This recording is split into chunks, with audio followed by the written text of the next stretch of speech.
Saking irinya ke skuad Garuda, masyarakat Thailand memberi sindiran timnas Indonesia akan hancur lebur di kualifikasi Piala Dunia 2026. Legenda timnas Australia, puji timnas Indonesia dan juga Erick Thohir. Jepang akui ketar-ketir melihat kekuatan baru timnas Indonesia. Sebelum lanjut ke berita timnas hari ini, kita sama-sama dukung channel ini dengan cara like, subscribe, dan aktifkan tanda loncengnya, biar kalian tidak ketinggalan update dari channel kami. Jika sudah, mari kita lanjut ke berita pertama. Masyarakat Thailand dengan akun TikTok @2games memberi sindiran kepada timnas Indonesia. Akun ini menyebut timnas Indonesia bakal hancur lebur di babak ketiga kualifikasi Piala Dunia 2026 zona Asia. Dalam prediksi yang mereka keluarkan, timnas Indonesia hanya mendapatkan 6 poin dari 10 pertandingan. 6 poin itu didapat saat bertandang ke markas Bahrain 1-1 dan ketika menjamu Arab Saudi 0-0 serta Cina 1-1. Sementara itu, 3 poin lainnya didapat timnas Indonesia dengan membungkam Bahrain 2-0. Dalam perhitungan akun di atas, koleksi 6 angka belum cukup mengantarkan timnas Indonesia finish di posisi 4 besar. Sekedar diketahui, hanya juara dan runner-up grup yang lolos otomatis ke Piala Dunia 2026. Sementara itu, tim-tim yang menempati peringkat 3 dan 4 bakal melanjutkan kiprah di babak keempat kualifikasi Piala Dunia 2026 zona Asia. Selamat datang di rumah Indonesia, tulis akun TikTok @2games2 sembari membagikan prediksi hasil timnas Indonesia di grup C babak ketiga kualifikasi Piala Dunia 2026 zona Asia. Di babak ketiga kualifikasi Piala Dunia 2026 zona Asia, skuad asuhan Sintayong tergabung di grup C bersama Jepang, Australia, Arab Saudi, Bahrain, dan juga Cina. Selintas sulit bagi timnas Indonesia bersaing meski hanya untuk finish 4 besar.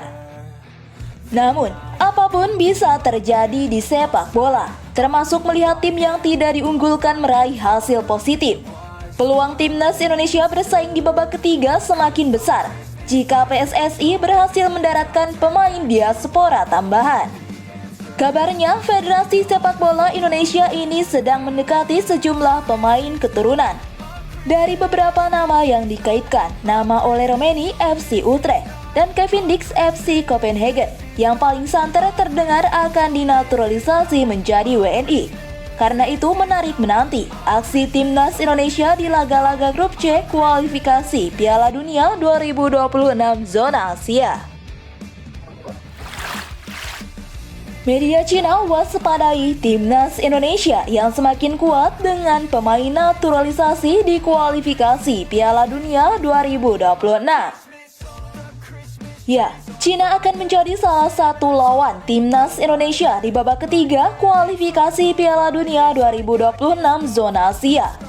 Media Cina pun meminta timnya mewaspadai skuad Garuda yang semakin kuat dengan datangnya para pemain naturalisasi. Timnas Cina diminta bermain semaksimal mungkin saat melakoni laga tandang melawan timnas Indonesia. Sebab 3 poin di laga tersebut akan sangat menentukan nasib mereka untuk menjaga asal lolos ke babak berikutnya.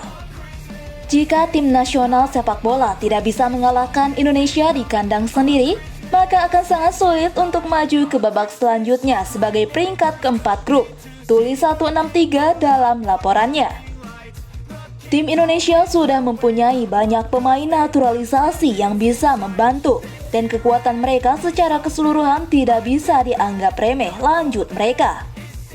Seandainya tim Indonesia belum pernah dinaturalisasi, timnas kita bisa dengan mudah mencetak poin di kandang sendiri, sambung media tersebut.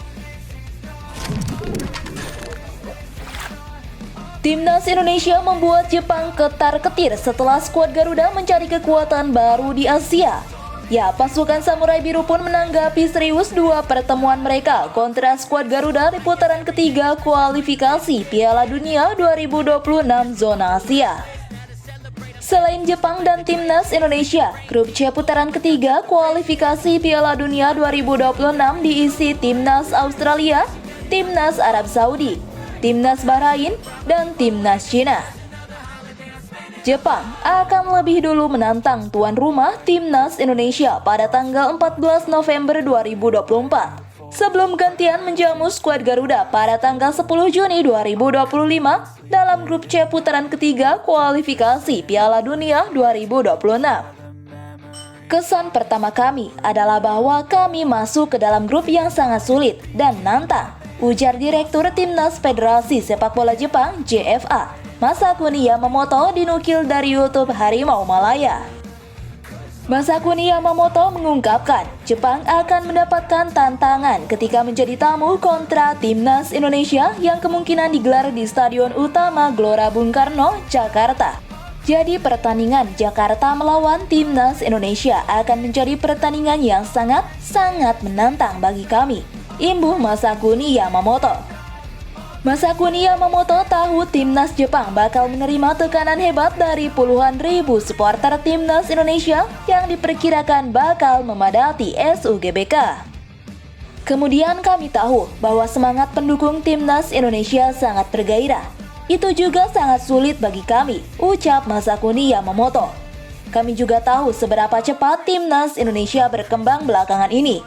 Kami memprediksikan pertandingan yang sangat sulit dan menantang melawan Timnas Indonesia, ungkapnya. Timnas Indonesia U16 dipastikan hadapi Australia U16 pada semifinal Piala AFF U16 2024. Pertandingan akan digelar pada hari Senin 1 Juli 2024 malam pukul 19.00 waktu Indonesia Barat. Semifinal lainnya mempertemukan Vietnam dengan Thailand. Timnas Indonesia U16 jadi tim pertama yang memastikan tiket lolos ke semifinal Piala AFF U16.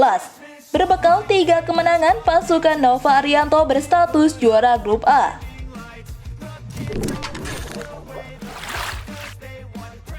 Legenda sepak bola Australia Tim Cahill memuji perkembangan sepak bola Indonesia di bawah kepemimpinan Erick Thohir.